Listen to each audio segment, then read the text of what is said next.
মুক্তি পেল বেসওয়াসের ট্রেলার, মাত্র 1 সেকেন্ড পেলেন প্রিয়াঙ্কা। বলিউডের গণ্ডি পেরিয়ে হলিউডে এখন বেশ ব্যস্ত তিনি।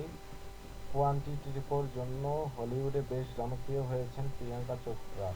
তার উপর হলিউড ফিল্ম বেস ওয়াচ এ তার বলিষ্ঠ উপস্থিতি হলি বলি 2 উডের অসংখ্য দর্শকের মধ্যে তাকে নিয়ে প্রত্যাশা বাড়িয়েছে বহুগুণ। বেস ওয়াচ এর শুটিং শেষ হয়ে গিয়েছে, মুক্তি পেয়েছে ছবির ফার্স্ট লুকও। গোটা দুয়েক টিজার ও সোশ্যাল মিডিয়ায় প্রকাশিত হয়েছে সম্প্রতি, কিন্তু আপাতত সামনে আসা কোনো পোস্টার বা টিজারে প্রিয়াঙ্কার তেমন বলিষ্ঠ উপস্থিতি নজরে আসেনি। সকলেই তাই ছবিটির অফিসিয়াল ট্রেলার মুক্তির জন্য অপেক্ষায় ছিলেন। এবার মুক্তি পেল বহু প্রতীক্ষিত সেই ট্রেলার।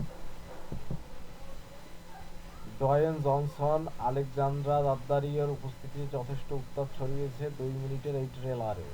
অ্যাকশন, কমেডি, থ্রিল সবেরই ঝলক দেখা গিয়েছে এই ট্রেলারে, কিন্তু কোথাও প্রিয়াঙ্কা।